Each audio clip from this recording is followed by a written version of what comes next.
Turkey deployed swarms of killer drones to strike Russian-backed Syrian government forces, in what a senior official said was a military innovation that demonstrated Ankara's technological prowess on the battlefield. The retaliation for the killing last week of 33 Turkish soldiers by Syrian forces involved an unprecedented number of drones in coordinated action, said the senior official in Turkey with direct knowledge of President Recep Tayyip Erdogan's Syria policy.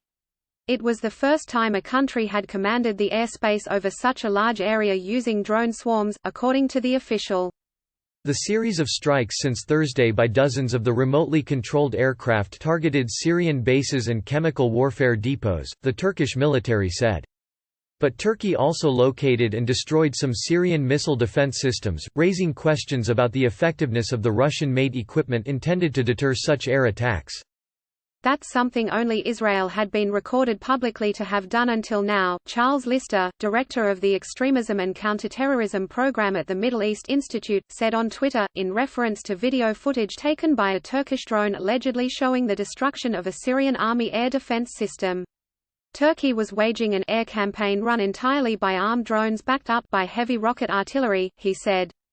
The tactic threatens to bring NATO member Turkey into direct confrontation with Russia, adding to strains in relations between Erdogan and Russian President Vladimir Putin as they prepare to meet this week in an effort to ease tensions over Syria.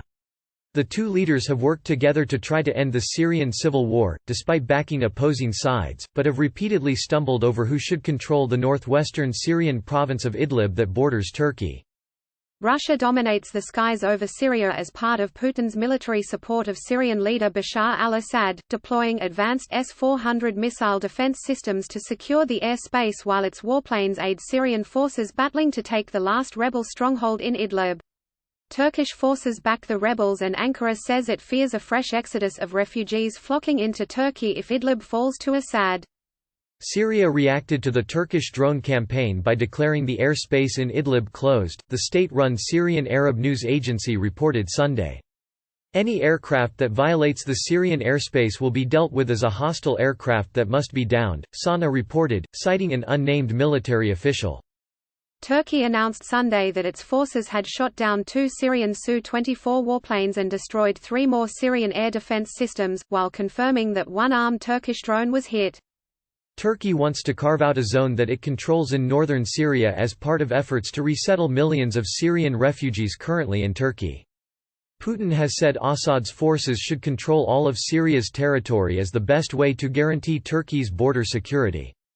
Russia denied involvement in the February 27 airstrike that inflicted the biggest single-day loss of Turkish troops for decades, though Foreign Minister Sergei Lavrov said Moscow can't prevent Syrian forces striking at terrorists on their soil.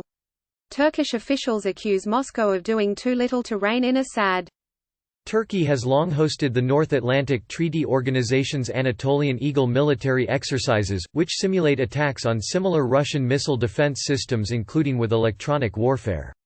Israeli forces also participated in the drills once.